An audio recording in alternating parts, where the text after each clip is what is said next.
Buenas tardes, hermanos. Estamos de nuevo reunidos para juntos compartir la palabra del Señor. Y como todos los martes estamos haciendo, hoy seguimos adelante con nuestra serie de estudios en el tema de la escatología. Estamos viendo las doctrinas de las últimas cosas. Hemos visto cosas súper interesantes como las características de la segunda venida de Cristo. Hemos estado viendo señales del fin, señales que mostraban apostasía, señales que mostraban la gracia de Dios, señales que mostraban el juicio de Dios y cosas que realmente han sido muy edificantes para nuestras vidas. La semana pasada incluso estuvimos viendo una introducción al libro de Apocalipsis, que como dijimos, vamos a tratar más profundamente capítulo a capítulo, pero que sin embargo ahora vamos a estar alternando, no lo vamos a hacer seguido, sino que lo vamos a alternar con los temas que estamos tratando ya en esta serie de escatología. El tema de hoy me parece muy interesante y creo que va a ser muy edificante para todos. Hoy vamos a hablar de la resurrección de los muertos, aquel día en que vamos a resucitar y vamos a recibir ese cuerpo glorificado justo antes de pasar la eternidad con nuestro Señor. Así que vamos a orar, vamos a pedir la dirección de Dios para este día. Vamos a pedir que el Señor guíe su palabra, guíe este estudio y también que me conceda la gracia para poder explicar las cosas de una manera apropiada e incluso hacer de cosas difíciles algo un poco más sencillo de entender para todos nosotros. Así que acompáñenme un instante en oración. Padre, te damos gracias por la oportunidad que nos das de estar aquí reunidos para juntos compartir tu palabra. Gracias, Señor, por edificarnos a través de las Escrituras, porque cada semana, Señor, cuando estudiamos estos temas, cuando leemos estos temas, cuando meditamos y reflexionamos sobre estos temas, nuestro corazón se llena de esperanza, mirando hacia el futuro, no como un día malo para nosotros, tu pueblo, sino como un día de victoria, como un día, Señor, en que nuestro Cristo vencedor aparecerá y estaremos eternamente con Él. Señor, te damos gracias porque tu palabra también, Señor, nos abre los ojos en medio de muchos errores, en medio de muchas falsas enseñanzas de nuestros tiempos. Gracias, Señor, porque tu palabra es perfecta, pero no nosotros. Por eso te pido, Padre, que me ayudes a ser fiel en la exposición, que me ayudes a ser cuidadoso en las cosas que enseño, que me ayudes a ser prudente y a tener temor y reverencia ante tu palabra. Señor, edifica a tu pueblo. Úsame como un canal de bendición para tu iglesia en este día. Es lo que yo te pido. En el nombre de Jesús. Amén, amén y amén. Hermanos, hoy vamos a hablar de la resurrección de los muertos. Es un tema que a mí me resulta muy, como he dicho, muy interesante. La resurrección de los muertos es algo que quiero decir, que aparece en la Escritura como un mensaje de esperanza dentro del pueblo de Dios. Es una de las enseñanzas más visibles en el Nuevo Testamento. A lo largo del Nuevo Testamento, a lo largo de las enseñanzas apostólicas que vemos ahí, vemos que es un mensaje clave, apuntar a ese día donde resucitaremos de los muertos y recibiremos nuestro cuerpo glorificado. Y hay una cosa que también me parece muy curiosa y es la diferencia que hay entre el pensamiento cristiano y el pensamiento griego sobre el cuerpo. Hay muchas personas hoy incluso que tienen ese pensamiento y esa filosofía griega en la cabeza sobre el cuerpo. Los griegos por mucho tiempo enseñaban, ¿no?, que el ser humano estaba dividido en dos esencias principales, la parte interna y la parte externa, pero que la parte interna era pura y buena y la externa era un lastre para nosotros. Que la parte de fuera, la carne, nuestro cuerpo era malo. Y por eso los griegos pensaban que cuando el hombre se desprendía ya del cuerpo, estaba en su momento culminante de perfección y en su esencia más plena. Sin embargo, el cristianismo no piensa eso. En ningún momento el cristianismo piensa que nuestro cuerpo es malo y nuestro ser interno es bueno. Es más, en primer lugar, nosotros vemos en la Escritura que lo que hacemos con nuestro cuerpo, que es lo que parece malo, ¿verdad? Porque nosotros vemos el cuerpo malo, porque pensamos porque con el cuerpo practicamos la fornicación, practicamos el adulterio, con el cuerpo mostramos nuestro odio, hacemos la guerra, matamos y tantas otras cosas. Pero cuando nosotros leemos la Escritura, vemos en primer lugar que el cuerpo no es malo en sí, porque todas esas cosas no nacen del cuerpo, nacen del corazón. La Biblia nos enseña que es del corazón que nacen las guerras, los homicidios, los adulterios, las pasiones, que todas esas cosas nacen de dentro. Así que el problema del hombre no está en el interior y el problema del hombre no está en el exterior en sí. La naturaleza que Dios hizo fue perfecta. Dios hizo al hombre con un cuerpo. Él dice que hizo al hombre del barro o del polvo de la tierra y que sopló espíritu de vida, aliento de vida y formó un alma viviente. Entonces nosotros vemos que cuando Dios nos crea, la esencia de la creación es una naturaleza exterior y una naturaleza interior. Y esa creación era perfecta antes de que entrara el pecado en el mundo. Así que el cuerpo no tenía nada de malo, así como el interior del hombre no tenía nada de malo.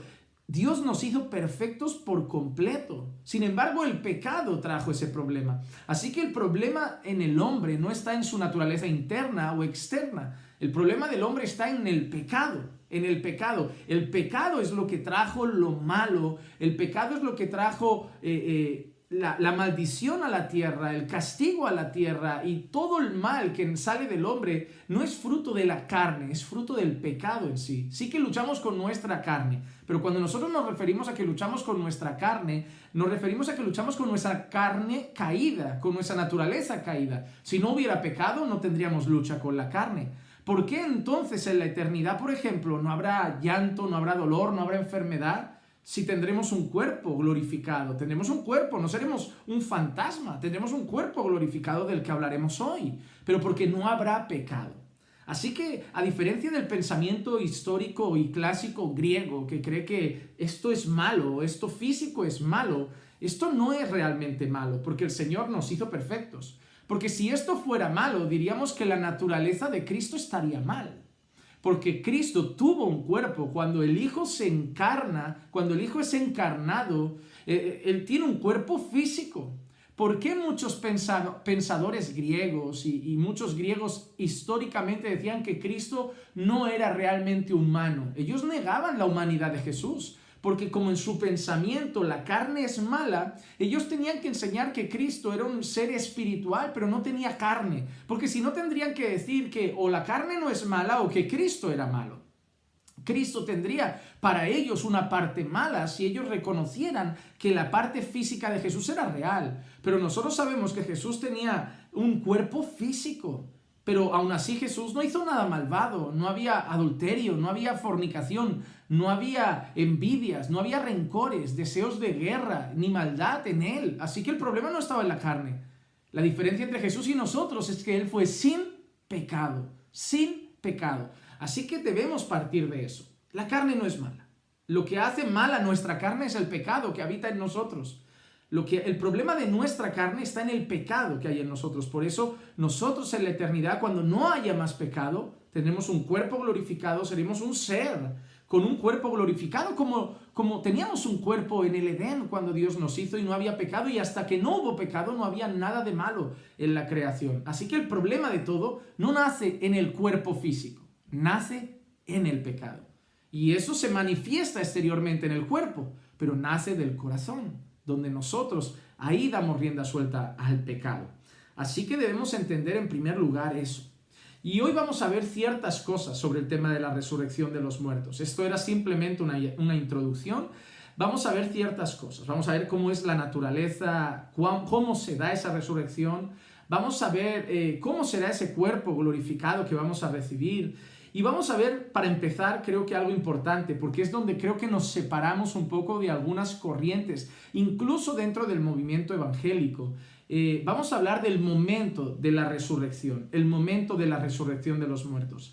Y yo parto primero de una base. Los premilenialistas creen que hay dos etapas de esta resurrección. Los premilenialistas creen que hay dos etapas. Creen que en primer lugar resucitarán los creyentes justo al principio del milenio. Creen que los premilenialistas enseñan que los creyentes resucitarán al principio del milenio y que los incrédulos resucitarán después del milenio.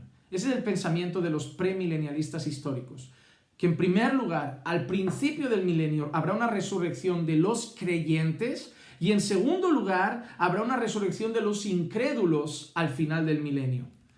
Aparte de ellos, tenemos a los dispensacionalistas, que no solo dicen que habrá una resurrección en dos etapas, sino que ellos añaden otras dos etapas. El movimiento o el pensamiento dispensacionalista enseña 4 etapas de resurrección de los muertos. Vemos por un lado que hay dos resurrecciones más a las que los premilenialistas ya habían enseñado. En primer lugar, creen que habrá otra resurrección de los santos de la tribulación al final de los 7 años de esa gran tribulación. Ellos creen que habrá un grupo de creyentes que habrán vivido y habrán muerto en la gran tribulación, que resucitarán al final de la gran tribulación, al final de esos 7 años, y luego habrá una resurrección de los santos del milenio al final del milenio. Entonces tenemos que los premilenialistas enseñan que habrán dos resurrecciones, dos etapas. Los dispensacionalistas añaden otras 4 etapas de resurrecciones.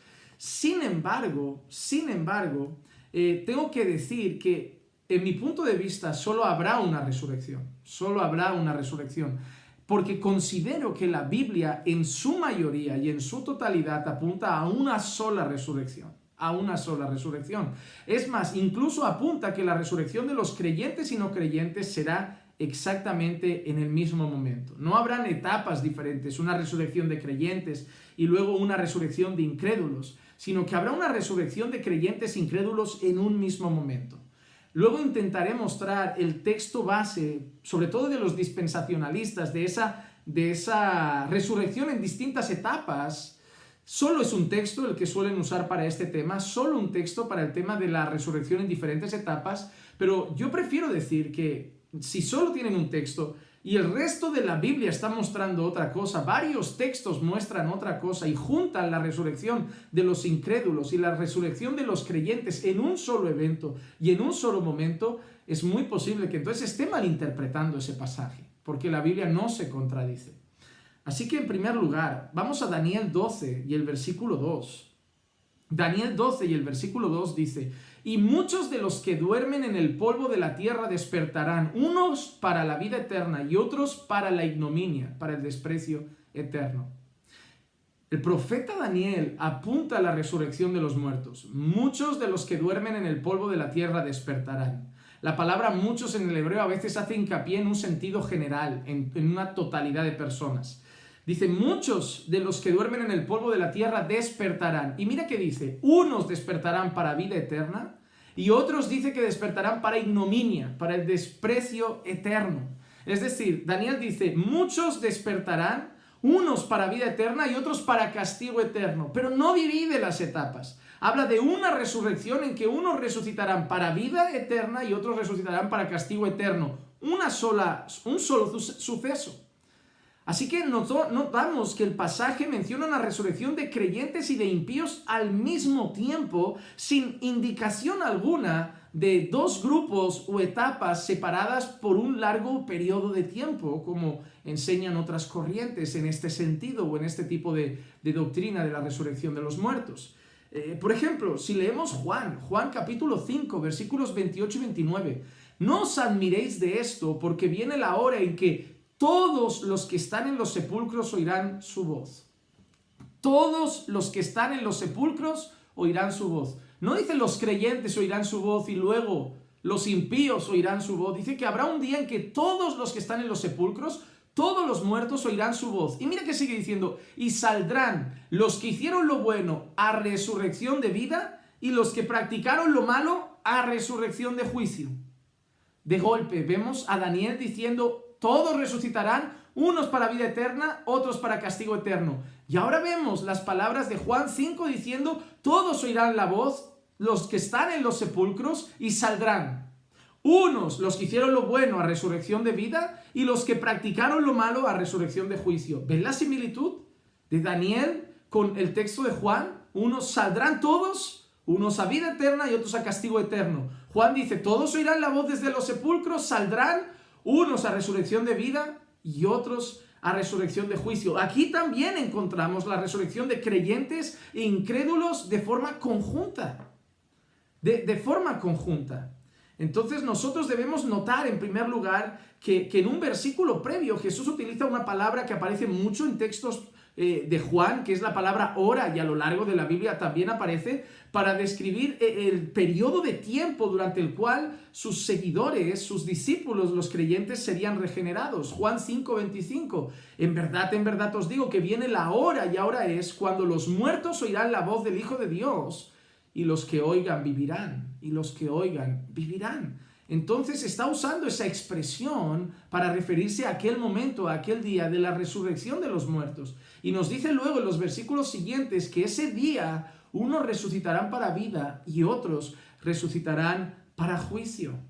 Luego, en otros textos muestra esa palabra hora para referirse a un suceso que todavía no había llegado. Juan 7:30. Procuraban pues prenderle, pero nadie le echó mano porque todavía no había llegado su hora. La expresión hora habla de un momento, de un tiempo, de un periodo, ya sea futuro, pasado, presente, pero no siempre podemos interpretar la palabra hora en el mismo sentido. Vean ese texto, Juan 7:30, lo procuraban prender refiriéndose a Jesús, pero no le pudieron echar mano porque no había llegado su hora. Esa palabra hora se refiere, no había llegado su tiempo, no había llegado su tiempo. Miren por ejemplo Juan 8:20, estas palabras las pronunció en el lugar del tesoro cuando enseñaba en el templo y nadie le prendió porque todavía no había llegado su hora. No había llegado su tiempo. Sin embargo, hay otros momentos que Jesús usa también la expresión hora para referirse a un tiempo ya presente, que es un tiempo de cumplimiento. Juan 12:23. Jesús les respondió diciendo, ha llegado la hora para que el Hijo del Hombre sea glorificado. Juan 17:1. Estas cosas habló Jesús y alzando los ojos al cielo dijo, Padre, la hora ha llegado, glorifica a tu Hijo para que el Hijo te glorifique a ti. Entonces, cuando nosotros leemos Juan 5:28, no os admiréis de esto porque viene la hora en que todos los que están en los sepulcros oirán su voz. Hay gente que dice que hay dos separaciones, la resurrección de los creyentes y luego un periodo de tiempo largo y la resurrección de los incrédulos. Sin embargo, en ese texto dice, viene la hora en que todos los que están en los sepulcros oirán su voz. Y no vemos ninguna referencia en los pasajes anteriores que nos haga creer que la expresión hora puede tener en medio una separación de 1000 años o una separación de siglos, sino que se refiere a un momento y a un suceso preciso. No me han podido prender porque no ha llegado el momento de que pase.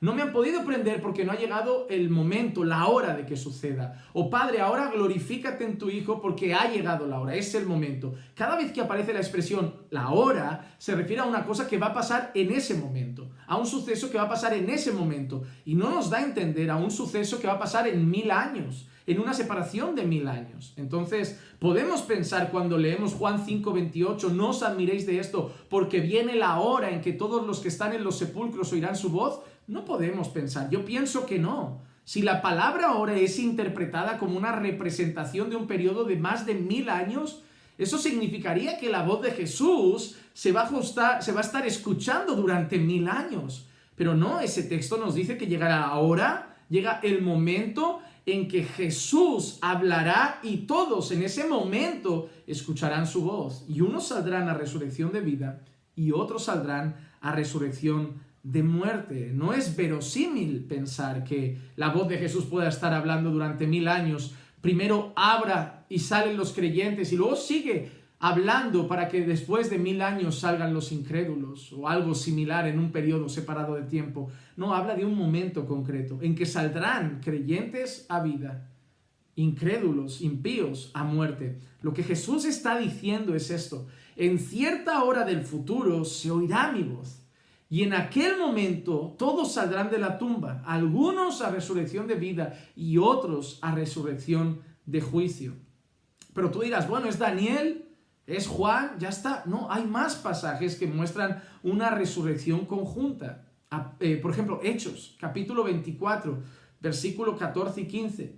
Pero esto admito ante ti, que según el camino que ellos llaman secta, yo sirvo al Dios de nuestros padres, creyendo todo lo que es conforme a la ley que está escrito en los profetas, teniendo la misma esperanza en Dios que estos también abrigan, de que ciertamente habrá una resurrección tanto de justos como de impíos.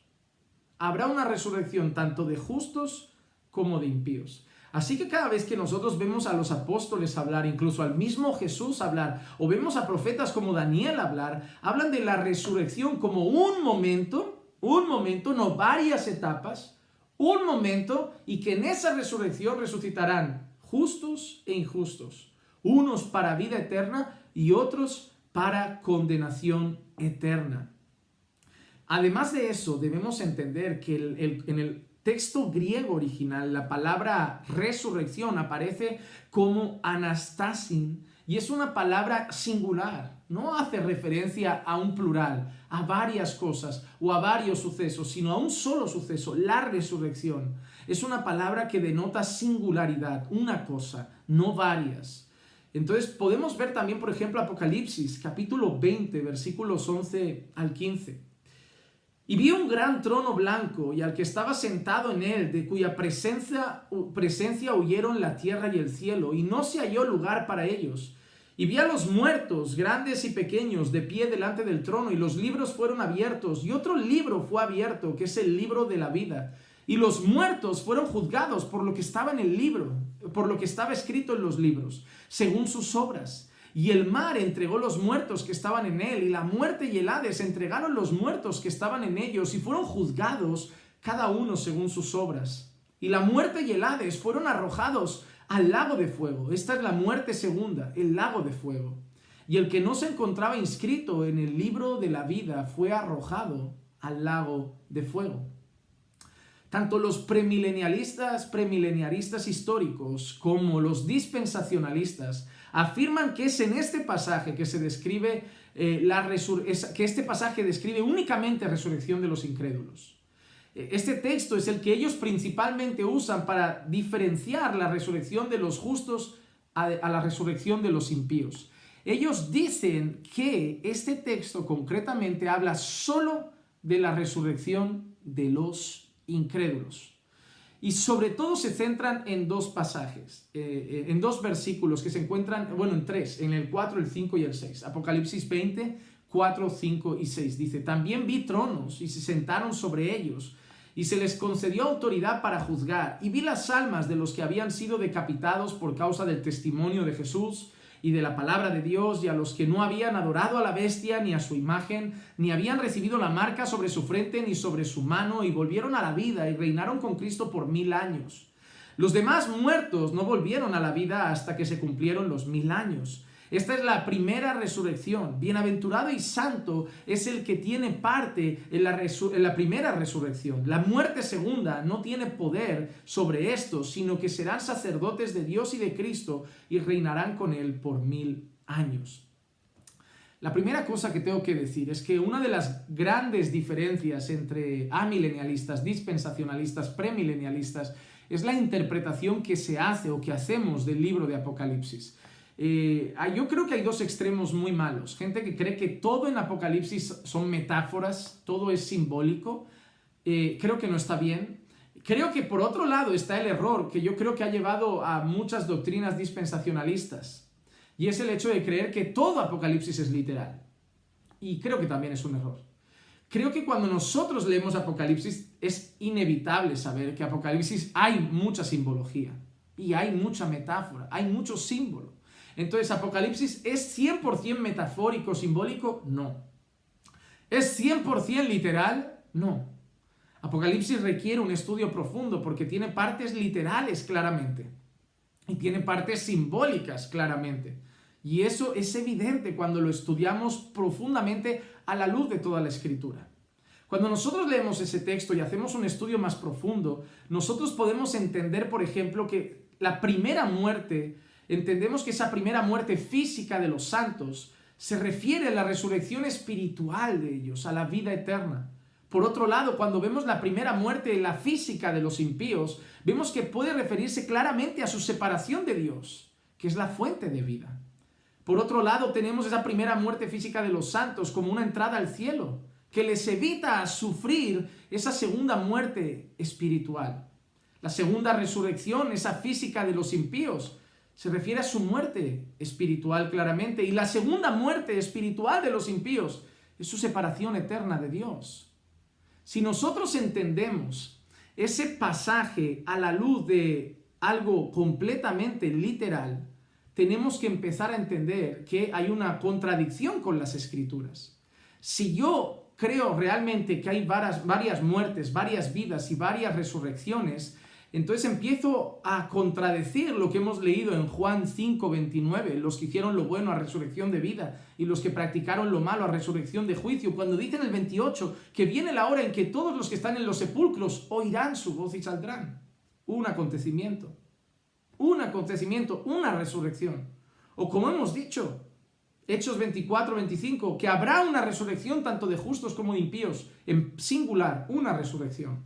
Si yo entonces literalizo completamente el texto de Apocalipsis 20 y digo que eso solo se refiere a impíos y habla de una resurrección separada de los impíos, muy distinta a la resurrección de los creyentes, ¿qué hago con Daniel 12? ¿Qué hago con Juan 5? ¿Qué hago con Hechos 24? Entonces creo que hay que entenderlo de una manera más profunda. Pero hay una cosa que me parece curiosa. Apocalipsis 20:12, el mismo texto que hemos leído. Apocalipsis 20 solo es un capítulo completo. No podemos separar las cosas. Entonces hay mucha gente que se presenta para decir que Apocalipsis 20 y esa parte solo se refiere a incrédulos. Pero a mí me llama la atención lo que leo en Apocalipsis 20:12. En Apocalipsis 20:12. Y vi a los muertos grandes y pequeños de pie delante del trono, y los libros fueron abiertos, y otro libro fue abierto, que es el libro de la vida, y los muertos fueron juzgados por lo que estaba escrito en los libros según sus obras. Entonces hay gente que estará juzgada por lo que está escrito en el libro.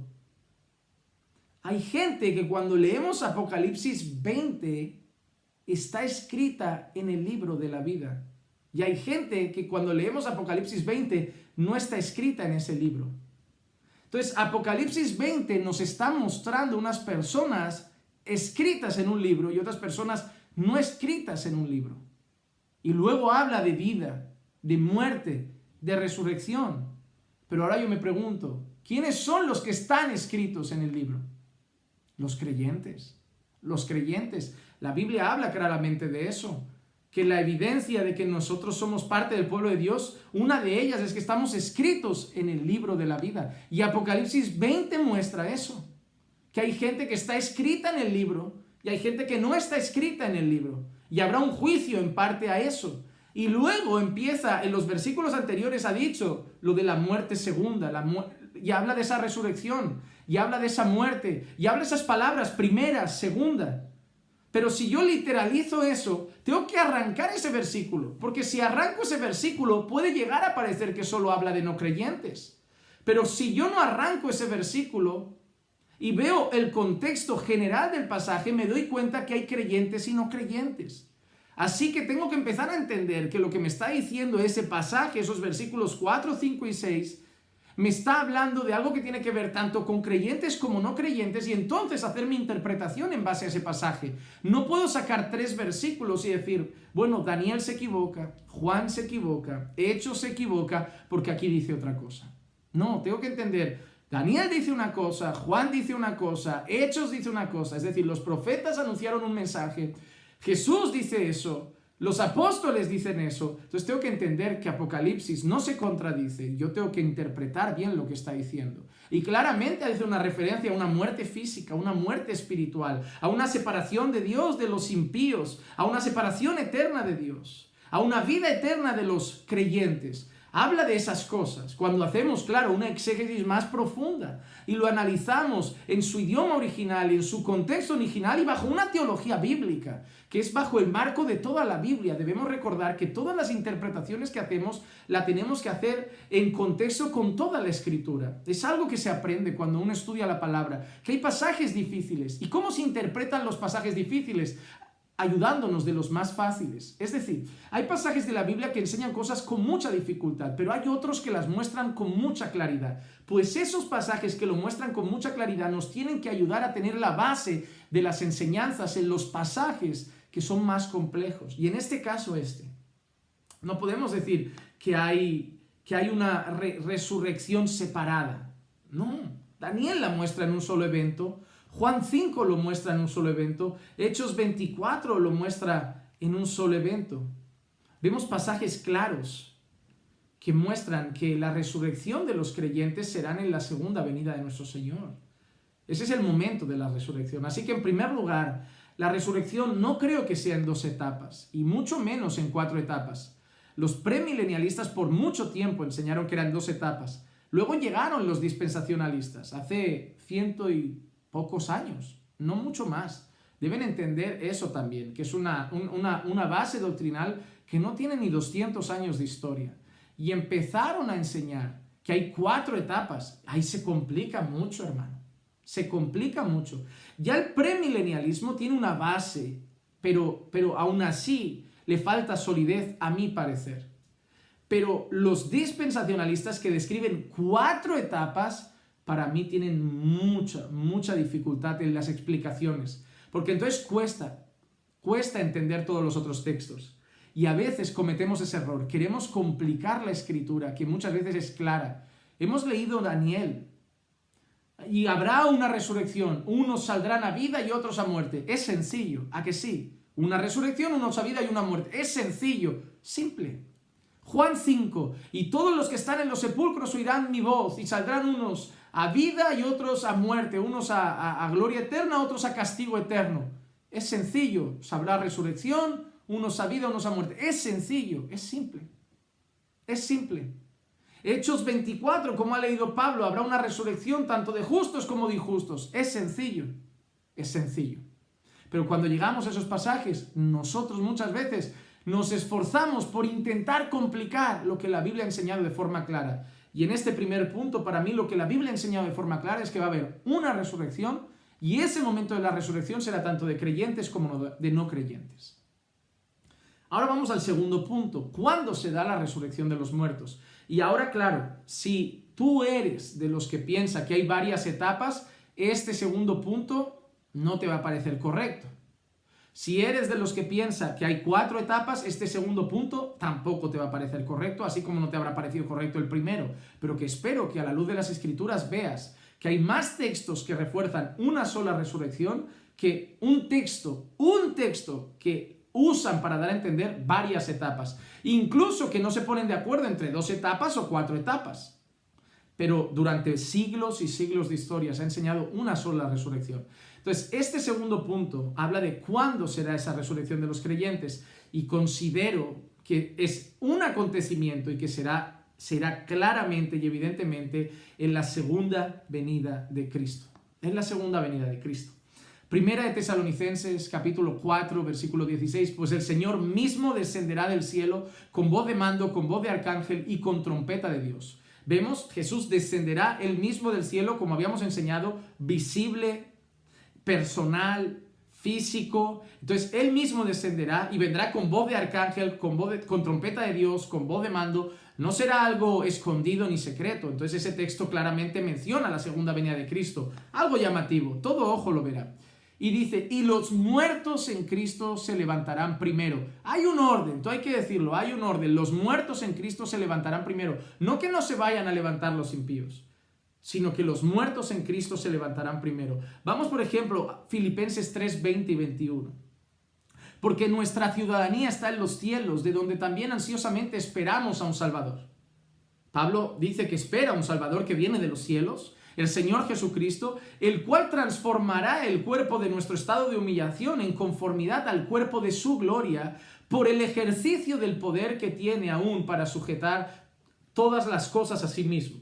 Tesalonicenses lo muestra cuando el Señor venga con voz de arcángel, con trompeta de Dios, con voz de mando, los muertos en Cristo se levantarán primero. No vemos en esto tampoco un indicativo de que luego habrá un periodo muy largo para que otros se resuciten. Volvemos a lo mismo, la Biblia apunta a un mismo acontecimiento, pero muestra un orden. Los muertos en Cristo se levantarán primero.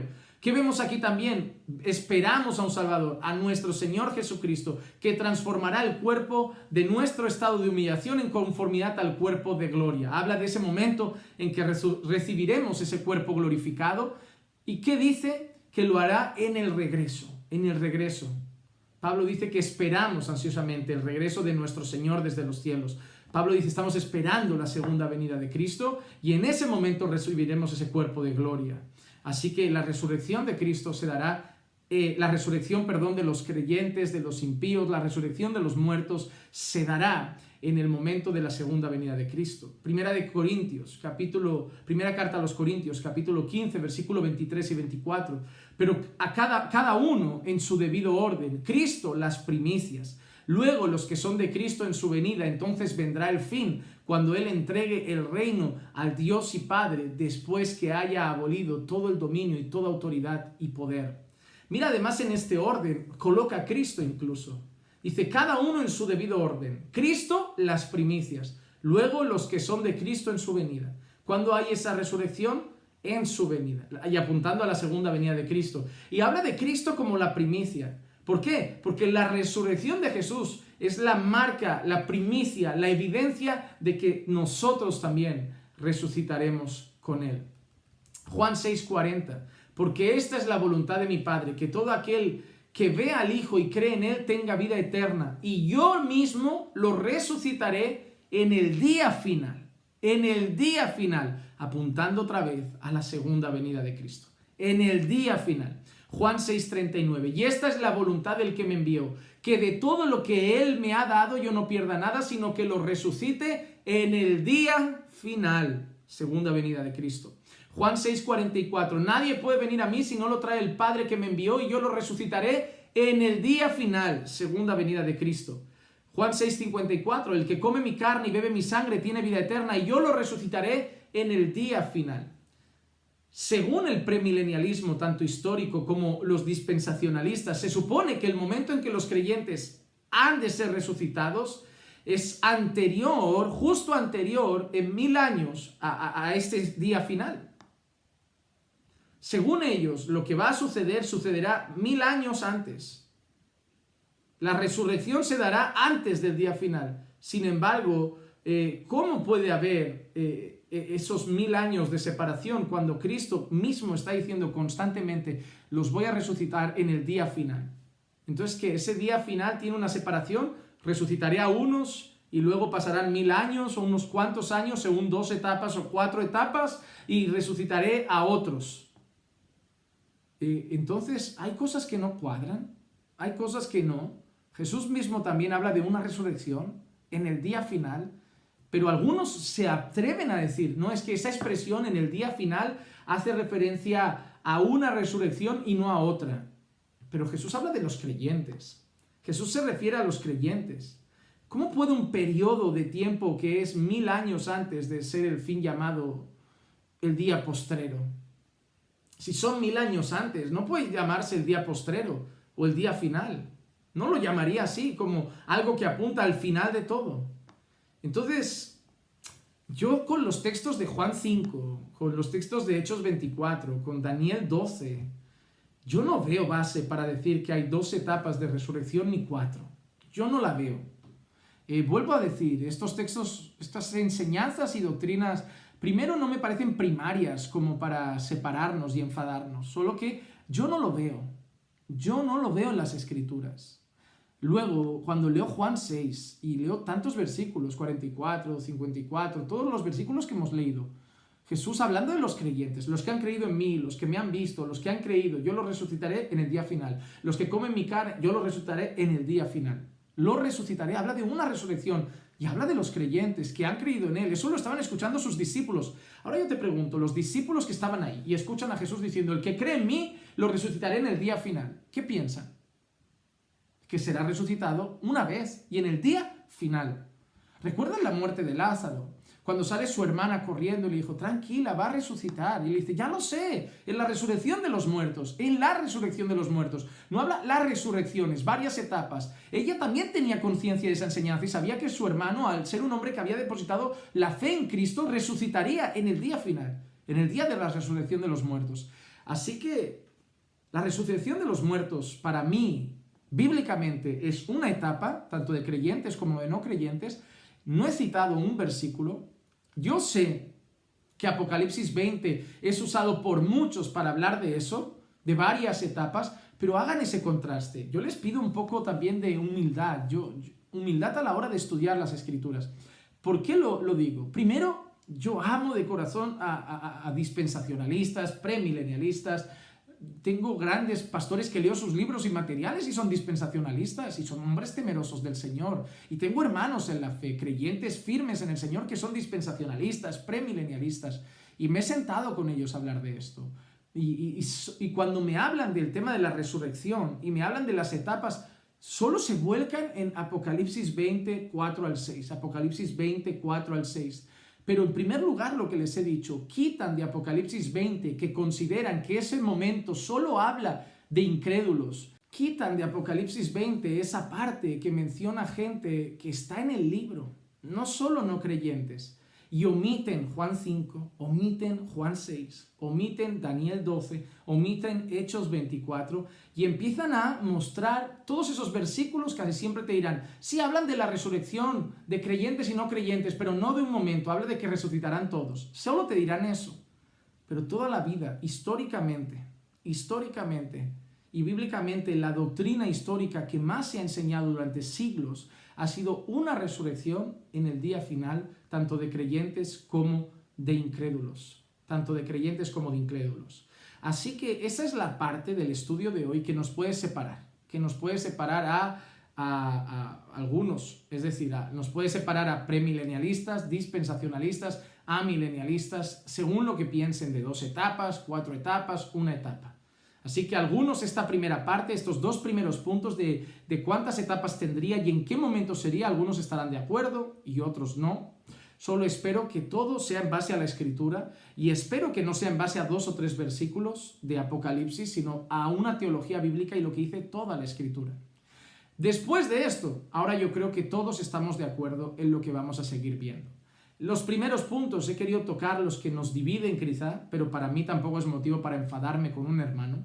Pero los siguientes puntos para mí ya son fundamentales también y en estos no habrá divisiones. En primer lugar, el tercer punto del estudio de hoy es que la resurrección de Cristo es fundamental. La resurrección de Cristo es fundamental para nuestra resurrección. Las Escrituras dejan clarísimo que la resurrección de Cristo es la garantía de la resurrección futura de los creyentes. Si hay una resurrección futura de los creyentes, si la hay es porque Cristo resucitó. Porque Cristo resucitó, también nosotros resucitaremos. Si Cristo no hubiera resucitado, no habría nada que nos hiciera pensar que nosotros sí resucitaremos. La base de todo, como dice el texto, las primicias es Cristo, la resurrección de Cristo. Mira lo que dice, por ejemplo, 1 Corintios 15, 20. Mas ahora Cristo ha resucitado de entre los muertos, primicias de los que durmieron. Primicias de los que durmieron. Aparece la palabra que se escribe aparche, A-P-A-R-C-H-E. Esa palabra primicias significa la primera parte de la cosecha. Una primera parte de una cosecha. Entonces, cuando se refiere a Cristo, la primicia se refiere a la primera parte de la cosecha. Él resucitó primero, pero dando a entender que después de Él vendremos también nosotros. Así que esa primera cosecha de la resurrección de los muertos, esa primicia que está en Cristo, la resurrección de Cristo es la garantía de nuestra resurrección también. Colosenses capítulo 1, versículo 18. Él es también la cabeza del cuerpo, que es la iglesia, y Él es el principio, el primogénito de entre los muertos, a fin de que Él tenga en todo la primicia. También de entre los muertos es el primogénito, como dice. Él es la primicia de esos que resucitarán. Romanos 8:29. Porque a los que de antemano conoció, también los predestinó a ser hechos conforme a la imagen de su Hijo, para que Él sea el primogénito entre muchos hermanos. Juan 14:19. Un poco más de tiempo y el mundo no me verá más, pero vosotros me veréis, porque yo vivo, vosotros también viviréis. Porque yo vivo, vosotros también viviréis. Y apunta claramente a su resurrección. Dice, a mí vosotros me vais a volver a ver. Y porque yo vivo, lo que Jesús está diciendo, porque yo resucito, vosotros también resucitaréis. Porque yo he vencido la muerte, vosotros también estaréis vivos eternamente. Porque yo voy a resucitar al tercer día, vosotros un día también vais a experimentar esa resurrección. La garantía de que vosotros vais a resucitar de entre los muertos un día es que yo me voy a levantar de entre los muertos para mostraros que eso es verdad. Yo voy a ser las primicias, la primera cosecha de entre los muertos. Y luego vosotros. Romanos 8:11. Pero si el espíritu de aquel que resucitó a Cristo, a Jesús de entre los muertos, habita en vosotros, es decir, si sois creyentes, el mismo que resucitó a Jesús de entre los muertos, también dará vida a vuestros cuerpos mortales por medio de su Espíritu que habita en vosotros. Por medio de su Espíritu que habita en vosotros. Y no solo eso, sino que Pablo da un detalle que a mí me parece súper curioso en Filipenses 3. Pablo dice que nosotros recibiremos un cuerpo en esa resurrección semejante, en conformidad al que recibió Cristo. Un cuerpo en conformidad al que recibió Cristo. Así que ese cuerpo glorificado que recibe Jesús tras su resurrección es en conformidad al cuerpo glorificado que nosotros recibiremos en la resurrección de los muertos. Filipenses capítulo 3, versículo 20 al 21. Porque nuestra ciudadanía está en los cielos, de donde también ansiosamente esperamos a un Salvador, el Señor Jesucristo, el cual transformará el cuerpo de nuestro estado de humillación en conformidad al cuerpo de su gloria, por el ejercicio del poder que tiene aún para sujetar todas las cosas a sí mismo. ¿Has visto cómo describe nuestro cuerpo presente? El cuerpo de la humillación nuestra. ¿A qué se refiere? Al resultado del pecado. Al resultado del pecado. No que esta carne en sí sea mala. Esto es carne, es algo exterior, pero se refiere al cuerpo de nuestra humillación como el resultado del pecado. Eso nos hace pensar en cosas como que sufrimiento, dolor, enfermedad, cansancio. Y a eso se refiere Pablo como el cuerpo de nuestra humillación. Pero en la resurrección de los cuerpos, en la resurrección de los muertos, la resurrección de los creyentes recibirán un cuerpo glorificado en conformidad al cuerpo de Cristo. En conformidad al cuerpo de Cristo. Es inevitable que hay muchas preguntas sobre cómo será ese cuerpo, muchas. La Biblia dice algunas cosas y mencionaremos algunas cosas, pero seguramente nos podemos hacer 1000 preguntas. Por ejemplo, yo cuando leía este texto y pensaba en esto, uno se puede preguntar, ¿no? ¿Será material o físico? ¿Habrá identidad en el cuerpo presente y en el futuro? ¿Será el cuerpo de la resurrección tan diferente al del presente que no seremos identificables unos con otros? ¿En qué manera será el cuerpo de la resurrección diferente al cuerpo de hoy? ¿Tendremos 10 dedos en las manos y en los pies igual? ¿Tendremos la misma forma? ¿Seremos todos delgados? ¿Habrá gente de diferentes volúmenes y tamaños y alturas? ¿Será el mismo cuerpo que hemos tenido en el presente, solo que en un estado sin pecado y glorificado? Hay muchas preguntas, ¿verdad? Hay muchas preguntas. Pero hay cosas que sí podemos saber. Hay cosas que sí podemos saber, y una que sí sabemos es esta, que vamos a resucitar, y la esencia de esto, la esencia es la resurrección de Cristo, eso sí lo sabemos. Pablo incluso llega a decir que si Cristo no hubiera resucitado, la predicación no serviría, la predicación sería, nuestra fe sería vana. El creer que vamos a resucitar, si Cristo no hubiera resucitado, no deberíamos ni predicarlo, dice Pablo. Mira que dice, me parece muy curioso este texto, en 1 a los Corintios 15, del 12 al 14. Ahora bien, si se predica que Cristo ha resucitado entre los muertos, como dicen algunos de vosotros que no hay resurrección de los muertos. Mira, Pablo dice, ahora bien, si se predica que Cristo ha resucitado entre los muertos, es decir, se predicaba que Cristo había resucitado entre los muertos, dice, ¿cómo hay algunos que no dicen que no hay resurrección de los muertos? Sigue en el 13 y en el 14. Y si no hay resurrección de los muertos, entonces ni siquiera Cristo ha resucitado. Y si Cristo no ha resucitado, vana es entonces nuestra predicación y vana es entonces nuestra fe. Y vana es entonces nuestra fe. Lo que Pablo está diciendo es, en otras palabras, usted no puede negar la resurrección de los creyentes sin negar la resurrección de Cristo. Porque las dos van juntas.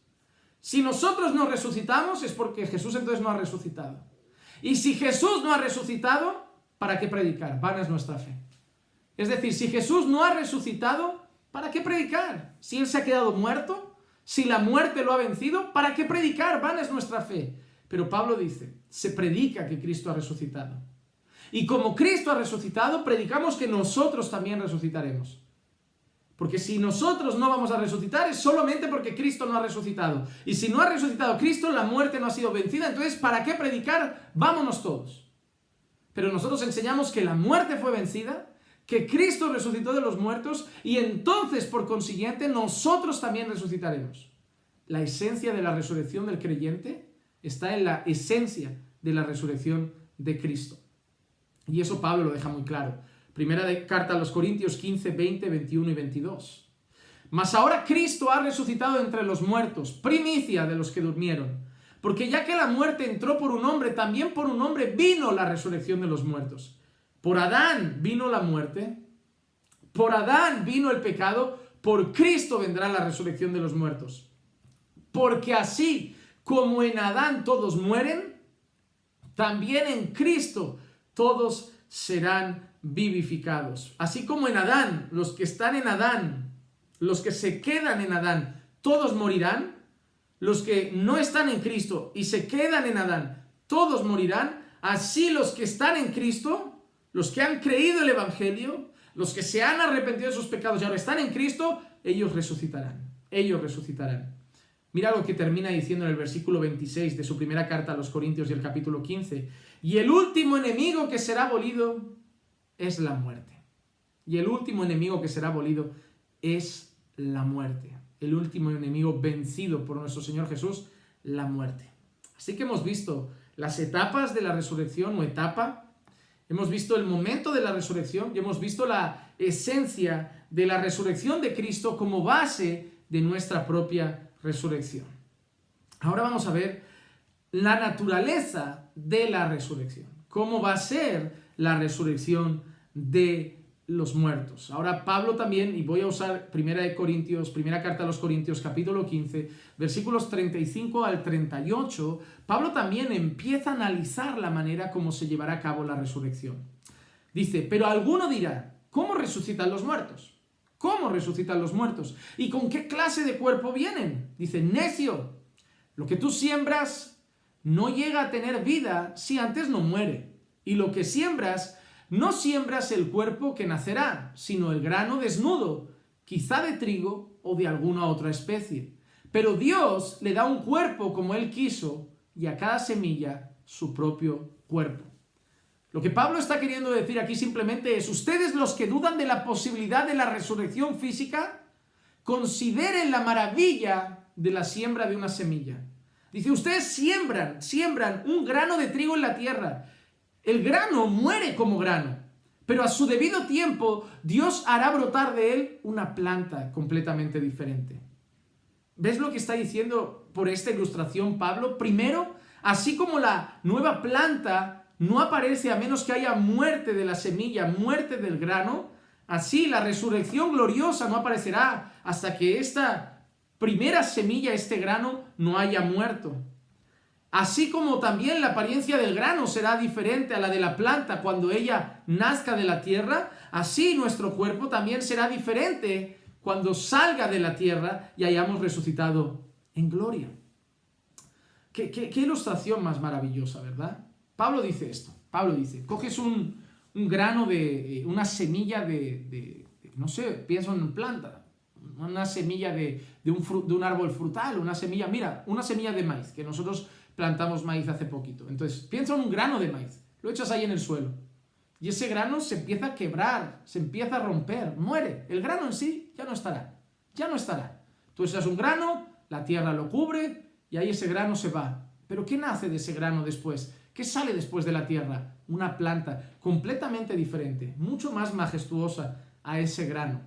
Así lo que Pablo está queriendo decir es que nosotros caeremos en tierra con este cuerpo y este cuerpo pasajero se va a desintegrar. Obviamente, ¿cómo creen que está el cuerpo de Abraham? ¿Cómo creen que está el cuerpo de David? Pues estas cosas se van a perder, ¿no? Se van a desintegrar con el tiempo. Pero el día de la resurrección, que volvamos a salir de la tierra, nosotros resucitaremos con algo mucho más majestuoso, con un cuerpo glorificado. Y ahí sigue hablando en los versículos 42 al 44. Así es también la resurrección de los muertos. Se siembra un cuerpo corruptible, se resucita con un cuerpo incorruptible.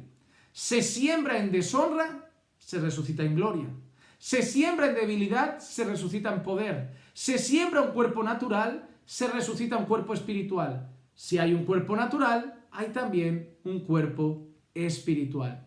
En este caso, la palabra se siembra está apuntando todo el tiempo a la muerte.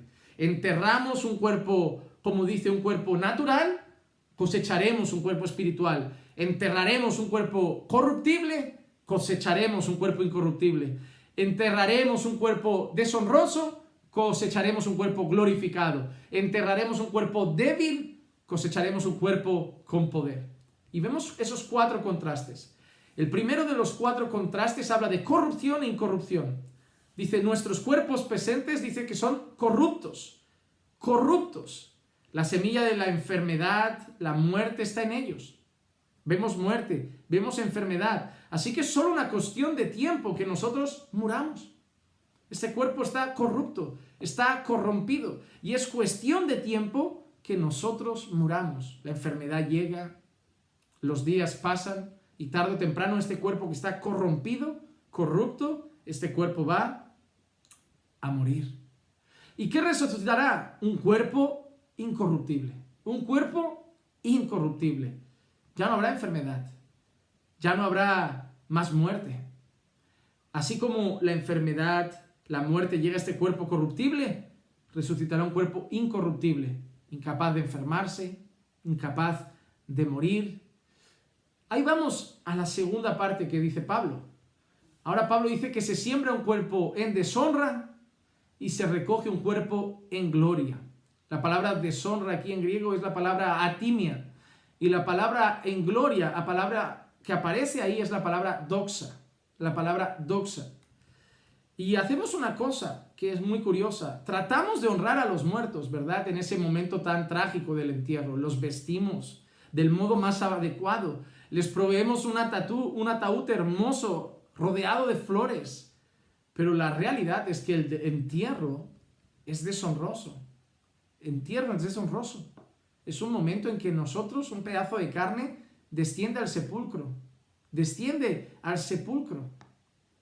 Realmente, por mucho que vistamos con un traje al muerto, le pongamos flores y lo cubramos en un ataúd de madera, es un cuerpo que ya está inerte, sin vida y que solo sirve ya para eso, para ser enterrado, para no ocupar espacio en el mundo, para no ocupar espacio en la tierra, para esconderlo, porque va a oler, porque se va a pudrir. Es deshonrosa esa actitud. Sembramos un cuerpo en deshonra, pero dice que recogemos un cuerpo en gloria. Dice que recogemos un cuerpo en gloria. Mira lo que ha dicho Filipenses 3:21, el cual transformará el cuerpo de nuestro estado de humillación en conformidad al cuerpo de su gloria, por el ejercicio del poder que tiene aún para sujetar todas las cosas a sí mismo. Todo deshonroso para abajo crecerá y resucitará en gloria. La tercera comparación que hace Pablo dice que sembramos en debilidad y cosecharemos en poder.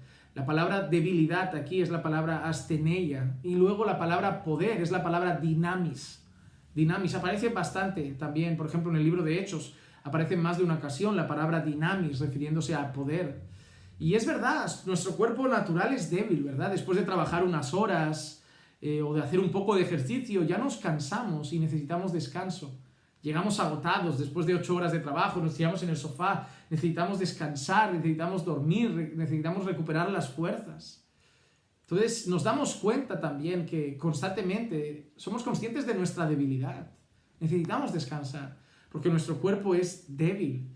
Y hay algo más cierto, que a medida que pasan los años, más debilidad. Los ancianos cada vez andan más despacio.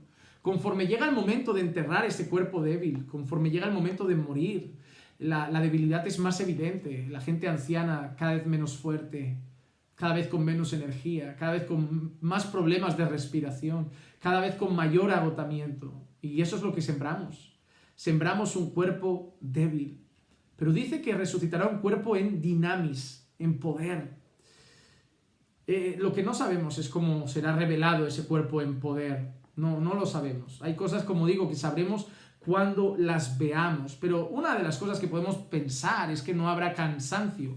Podríamos llegar a pensar en esa expresión de poder, de dinamis, es que no habrá cansancio, que no habrá cansancio. Y en cuarta instancia, el apóstol Pablo dice, el cuarto contraste, dice, es un poquito más complejo y quiero decir algo después. Dice que sembramos un cuerpo natural, la palabra es es physikon, se escribe P-S-Y-C-H-I-K-O-N, y resucitará en un cuerpo espiritual que es neumáticon. Empieza por una P y la C, esta neumáticon, es una K. Entonces dice que sembraremos un cuerpo natural y cosecharemos un cuerpo espiritual. Y quiero decir algo, hay muchas personas que han dicho que esta expresión, un cuerpo espiritual, se refiere a que ya recibiremos un cuerpo no físico. Pero es por eso que me quiero parar un segundo en esta parte. Porque cuando dice que sembraremos un cuerpo natural y recogeremos un cuerpo espiritual, no pienso, y lo voy a decir a la luz de las Escrituras, no me gusta decir, yo no creo, me gusta decir lo que veo a la luz de la Biblia. Entonces yo a la luz de las Escrituras veo que este texto no se refiere a que el cuerpo no será físico. Ya, pero dice que sembraremos uno natural y recogeremos uno espiritual. En primer lugar, creo que será físico, porque como hemos leído, recibiremos un cuerpo en consonancia al cuerpo de Cristo. Y el cuerpo de Cristo no era un fantasma, era un cuerpo físico. Lo vemos en las Escrituras, se le podía tocar. Juan 20:17, Jesús le dijo, suéltame, porque todavía no he subido al Padre, pero ve a mis hermanos y dile, subo a mi Padre y a vuestro Padre, a mi Dios y a vuestro Dios. Lo tenían agarrado, cogido. Y dice, suéltame. Eso no se puede referir a un cuerpo que no es físico. O Juan 20:27, luego dijo a Tomás, acerca aquí tu dedo y mira mis manos, extiende aquí tu mano y métela en mi costado. Y no seas incrédulo, sino creyente. Entonces se podía palpar, se podía tocar. Es físico. Incluso vemos también que podía comer. Lucas 24:38 al 43, y él les dijo, ¿por qué estáis turbados y por qué surgen dudas en vuestro corazón? Mirad mis manos y mis pies, que soy yo mismo. Palpadme y ved, porque un espíritu no tiene carne ni huesos, como veis que yo tengo.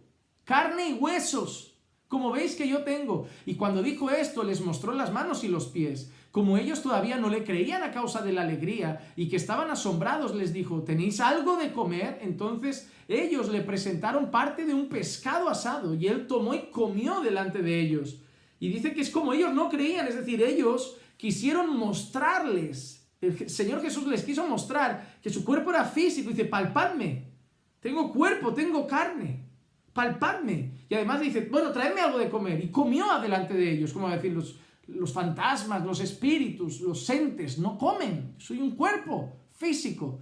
Así que no creo que ese texto, cuando dice, sembramos un hombre natural y cosechamos uno espiritual, hable de que no tendremos un cuerpo físico. Y esto lo puedo llevar a la carta primera de Pablo a los Corintios, el capítulo 2, el versículo 14 y 15. Dice, pero el hombre natural no acepta las cosas del Espíritu de Dios porque para él son necedad y no las puede entender porque se disciernen espiritualmente. En cambio, el que es espiritual juzga todas las cosas, pero él no es juzgado por nadie. Ahí usan las mismas palabras, la físicos y la neumáticon. Son las mismas palabras que se refiere. Dice que el hombre natural no puede percibir las cosas de Dios porque se disciernen espiritualmente. En cambio, el hombre espiritual, el que es espiritual, juzga todas las cosas, pero no es juzgado por nadie. ¿Y a qué se refiere Pablo al hombre natural? No se refiere a la carne, se refiere a alguien que no tiene el espíritu. ¿Y al hombre espiritual a quién se refiere Pablo? A los creyentes. A los que tienen al Espíritu de Dios. Entonces Pablo no está diciendo el hombre que tiene un cuerpo no discierne las cosas espirituales y el hombre que es solo espíritu sí que las discierne, porque Pablo se está refiriendo a no creyentes y a creyentes. Dice que el no creyente no entiende las cosas de Dios porque se disciernen espiritualmente, pero el hombre espiritual sí que las puede comprender. Y es el mismo vocablo que Pablo usa en capítulo 15, versículo 44, cuando dice, se siembra un cuerpo natural, se resucita uno espiritual. Si hay un cuerpo natural, hay también un cuerpo espiritual. Así que no vemos ningún motivo para entender que no tendremos un cuerpo físico. Así que vemos que habrá una resurrección en una etapa, bíblicamente creemos que tiene más base, más pasajes respaldan esa idea, que será en el día final, bien respaldado por las Escrituras y por el propio Señor Jesucristo. Vemos que la esencia de nuestra resurrección es la resurrección de Cristo. La esencia de nuestra resurrección es la resurrección del Señor Jesucristo. Si Él no ha resucitado, nosotros tampoco, pero por cuanto Él ha resucitado, es la primicia de nuestra resurrección, de nosotros los que resucitaremos. Vemos también la naturaleza de esa resurrección. Vemos que moriremos en debilidad, resucitaremos en poder. Moriremos en deshonra, resucitaremos en gloria. Moriremos en un cuerpo natural, resucitaremos en un cuerpo físico. Hemos visto también que será un cuerpo físico. Jesús habla y nos ha hecho Filipenses que será un cuerpo en comparación al cuerpo de gloria que tenía Jesús, y muestra que tendría carne y huesos. Así que tendremos un cuerpo físico. Muestra que se puede palpar, tendremos un cuerpo físico. Y muestra que se puede comer, tendremos un cuerpo físico. Vamos entonces a seguir leyendo la carta de Pablo a los Corintios, primera carta de Pablo a los Corintios, el capítulo 15 y el versículo 50 al 57. Dice: y esto digo, hermanos, que la carne y la sangre no pueden heredar el reino de Dios, ni lo que se corrompe hereda lo incorruptible. He aquí os digo un misterio: no todos dormiremos, pero todos seremos transformados en un momento, en un abrir y cerrar de ojos, a la trompeta final. Cuando se refiere a todos seremos transformados, ¿a qué se refiere Pablo? Se refiere obviamente a la resurrección de los muertos, cuando recibiremos un cuerpo glorificado. Por eso dice, no todos dormiremos. Habrá gente que en ese momento no estará muerta y recibirá su cuerpo glorificado en vida. Pero dice, ¿qué dice? En un momento, en un abrir y cerrar de ojos, a la trompeta final. ¿Cuánto dijo Jesús que sería la resurrección? En el día final. ¿Cuándo dice Pablo que será la resurrección? A la final trompeta. Pues sonará la trompeta y los muertos resucitarán incorruptibles y nosotros seremos transformados. Porque es necesario que esto corruptible se vista de incorrupción y esto mortal se vista de inmortalidad. Pero cuando esto corruptible se haya vestido de incorrupción y esto mortal se haya vestido de inmortalidad, entonces se cumplirá la palabra que está escrita: devorada ha sido la muerte en victoria. ¿Dónde está, oh muerte, tu victoria? ¿Dónde, oh sepulcro, tu aguijón? El aguijón de la muerte es el pecado y el poder del pecado es la ley. Pero a Dios gracias que nos da la victoria por medio de nuestro Señor Jesucristo. Cuando Pablo dice en el versículo 50 que la carne y la sangre no pueden heredar el reino de Dios, Pablo no está tratando de decir que este cuerpo resucitado no tendrá carne o no tendrá sangre, no será físico, sino que el hombre como es ahora, esta criatura frágil, perecedera, esta criatura caída, que esta criatura que muere, no podrá heredar el reino de Dios. Y será necesario, como dice él, la transformación en una nueva criatura incorruptible. Lo que Pablo está diciendo aquí, que es imposible para nosotros, en este estado presente de nuestro ser, en estos cuerpos débiles y corruptos que tenemos ahora, dice Pablo que es imposible que en nuestra condición heredemos la eternidad gloriosa. Por eso deberemos resucitar en un cuerpo incorruptible. Y hay otra cosa curiosa que me gustaría terminar diciendo en este estudio de hoy. No habrá matrimonios. Es algo que vemos en la Escritura. No habrá matrimonios. Mateo 22:30. Porque la resurrección ni se casan ni son dados en matrimonio, sino que son como los ángeles de Dios en el cielo. O Marcos 12:25. Porque cuando resuciten de entre los muertos, ni se casarán ni serán dados en matrimonio, sino que serán como los ángeles en el cielo. Yo no creo que este texto esté diciendo que no habrá diferencia sexual entre las personas. Es decir, hay muchas preguntas, como digo, sobre la resurrección, pero creo que no hace referencia a que todos seremos como un ser sin tipo de sexualidad, es decir, que no habrá distinción entre hombre y mujer, porque piensen que Dios había creado al hombre perfecto y diferenció entre el hombre y la mujer. Lo que sí que veo claramente definido es que no habrá esa reproducción sexual, que no habrá ese matrimonio que tiene como fin ¿el qué? La reproducción y la población. Entonces considero que eso es lo que está diciendo el pasaje. Que el pasaje no se está refiriendo en que no habremos claramente hombres y mujeres, que no habrá diferencia entre sexos en el reino de los cielos, sino que no habrá una reproducción sexual, que no habrá matrimonio y por lo tanto no habrá una reproducción sexual. Creo que el texto se refiere y apunta en esa dirección, porque si no tendríamos que empezar a decir que tendremos una esencia, que no seremos ni hombres ni mujeres, y ahí entraremos en un territorio muy raro, Y piensen que casi siempre que pensamos en ese cuerpo glorificado y en esa eternidad glorificada, tenemos que empezar a pensar en el paraíso. Dios crea un lugar perfecto, un lugar sin pecado, y crea un hombre y una mujer. Nosotros sabemos que el pecado trae todo lo malo que vemos ahora en el mundo y que eso será renovado y veremos una eternidad gloriosa en un lugar perfecto otra vez sin pecado, y considero que habrá hombres y mujeres, pero no habrá ese matrimonio y por lo tanto no habrá esa reproducción sexual. Así que otra cosa que veo importante es que reinará completamente la justicia.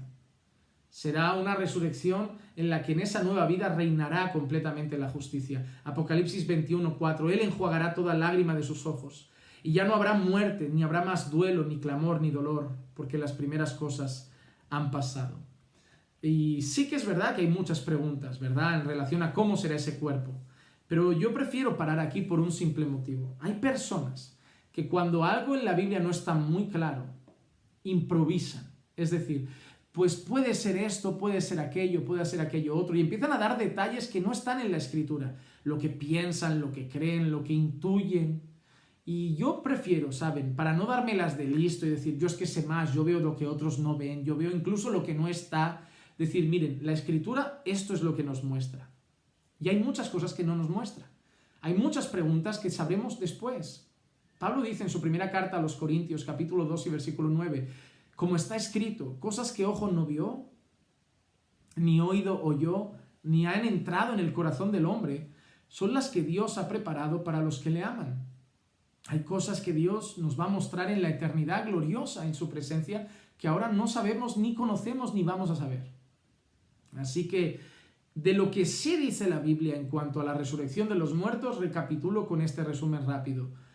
Creo bíblicamente que hay sustento para decir que solo hay una etapa, lo hemos visto en Daniel 12, Juan 5, Hechos 24, Juan 6, así que considero bíblicamente que hay una etapa, pero también me gusta decir que los premilenialistas históricos creen que hay dos etapas, y los dispensacionalistas, que esto ya no es tan histórico porque tienen menos de 200 años de pensamiento, de doctrina y de creencia, ese movimiento o esa creencia dispensacionalista, creen que hay 4 etapas.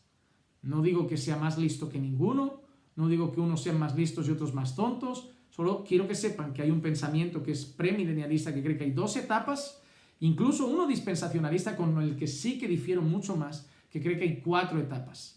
Y que esas 2 etapas, y sobre todo esas 4 etapas, las sacan únicamente de Apocalipsis 20 y unos versículos que hemos leído, del 4 al 6 y otros versículos allí, pero como dije, que creen que aplica solo a no creyentes, pero que les he querido mostrar en el mismo Apocalipsis 20 que hay un versículo que apunta a creyentes, a personas que están escritas en el libro de la vida. Entonces, creo que avala mucho más la Escritura, muchos pasajes claros sobre una sola etapa. Pero si creen realmente que hay 2 etapas, 4 etapas, ni los voy a odiar, ni los voy a condenar, ni creo que seamos mejores o peores. Simplemente, bíblicamente, los argumentos en cuanto a eso todavía no me han convencido. Pero con gusto, si me demandan libros o temas relacionados, los leeré, los estudiaré, y si en algún momento veo 2 etapas o 4 etapas en las Escrituras, yo con gusto me conecto otra vez y digo, no, miren, ahora creo que hay más etapas. Pero en primer lugar, creo que hay una sola etapa. Y en segundo lugar, creo que Jesús lo decía muy claro, ¿verdad? En el día del fin, en el día postrero, en el día del fin, en el momento final, que apunta a la segunda venida de Cristo. Vemos lo que Pablo también ha dicho, cuando suene la final trompeta, porque sonará la final trompeta. Ahí todo está apuntando al día final. Así que creo que es una etapa, resurrección de los muertos. Como dice la Escritura, en esa resurrección unos resucitarán para vida eterna y otros para castigo eterno. Para castigo eterno. Será la resurrección tanto de creyentes como de no creyentes. Luego vemos que esa resurrección se dará en la segunda venida de Cristo, en el día postrero. Luego vemos, y de ahí en adelante ya creo que todos pensamos igual, y premilenialistas, históricos, dispensacionalistas, amilenialistas, sea cual sea la postura escatológica, creo que en esta, de ahí en adelante ya creo que nadie ha tenido ningún problema y que pensamos lo mismo, y creemos, defendemos que la base de la resurrección es la resurrección de Cristo, porque Él resucitó, nosotros también resucitaremos. Es la esencia y la base de la resurrección. Luego hemos dicho cómo será esa resurrección. Enterraremos un cuerpo corruptible, recogeremos uno incorruptible, enterraremos un cuerpo débil, recogeremos uno con poder en dinamis, enterraremos un cuerpo natural, resucitará un cuerpo espiritual. Hemos dado a entender también que eso no hace referencia a que seremos fantasmas o seres inertes sin cuerpo, sin nada físico, porque hemos mostrado también que ese cuerpo que vamos a recibir glorificado, del que tenemos muchas preguntas de cómo será ese cuerpo glorificado, lo que sí dice la Escritura y sí sabemos es que no tendrá pecado. Al no haber pecado no habrá enfermedad, no habrá muerte. Sabemos que es físico y palpable porque dice la Escritura, en comparación al cuerpo de gloria de Cristo, y muestra que tiene huesos, tiene carne, se le podía palpar, tocar, coger. Por otro lado, se comerá, porque ese cuerpo comía, es muy probable que se alimente. Y hemos visto que no habrá matrimonio, no habrá reproducción sexual, pero que no pensamos que eso se refiera a que no habrá sexos definidos como hombre y mujer, que creemos que sí, que lo habrá. Así que todo esto es lo que pensamos y creemos en base a la resurrección de los muertos. Esperamos realmente que haya resultado edificante para sus vidas, que haya resultado útil el saber esto, que los que tienen otro pensamiento, queremos decirles de todo corazón, respetamos ese pensamiento, lo respeto, que no compartamos algunas cosas, no es que no respetemos eso, respeto que hay otras posturas, como he dicho y he definido un poco en el estudio en cuanto a ese pensamiento. También he dejado clara cuál es mi postura en cuanto a la resurrección. A los que no tenían conocimiento, si quieren estudiar las otras posturas, son libres, son libres. Al final, la que sea más bíblica es la que ustedes deberían creer y defender y enseñar. Y yo considero, para mí, en el conocimiento que ahora el Señor me ha dado, después de estudiar, orar y meditar mucho en estos temas, creo que es esa postura.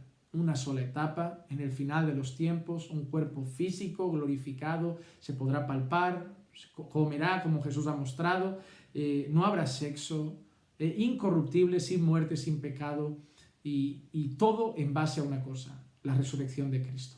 De verdad espero que esto haya resultado edificante para sus vidas, y si así lo ha sido, le animo a compartirlo con otras personas, a que ayude a otras personas a conocer más sobre este suceso, que para nosotros es un día muy esperanzador, porque ¿cuántos no han perdido un ser querido? Un padre, una madre, un amigo, un pastor, un tío, un primo, un hijo, un abuelo, y eran creyentes. Qué gozo saber que habrá un día en que resucitarán en gloria, en que todos recibiremos ese cuerpo glorificado y estaremos eternamente juntos. La resurrección de los muertos, además, es una enseñanza que nos deja a los creyentes, al menos, con mucha esperanza, a los incrédulos con temor, porque resucitarán para castigo eterno. Vamos a orar y dar gracias a Dios por su palabra. Amado Dios, te damos gracias por tu amor y por tu misericordia. Gracias, Señor, por tu bondad. Y perdóname, Señor, si en algún momento me he equivocado, Señor, en la enseñanza. Perdóname, Señor, si algo no he visto, no he entendido, no he comprendido y por lo tanto he cometido algún error a la hora de exponer tu palabra. Si es así, Señor, te ruego, abre mis ojos y dame el entendimiento necesario para poder entender más las Escrituras cada día, para poder comprenderlas más a cada momento. Ayúdame, Señor, a poder comprender tus verdades. Pero, Padre, si es cierto lo que he enseñado, si lo que he enseñado está en tu palabra, si lo que he enseñado tiene base y fundamento en las Escrituras, te pido, Dios amado, te pido de verdad que traigas convicción a las personas que vean esto, que traigas convicción a las personas que vean este mensaje, que les hagas comprender con humildad tu palabra a la luz de toda la Escritura, no de unos pasajes solos, sino a la luz de toda tu palabra, que es la enseñanza que has ido diciendo desde el principio sobre este asunto. Haznos humildes, Señor. Así como yo en un pasado tenía un pensamiento y tú me ayudaste a entender mis errores.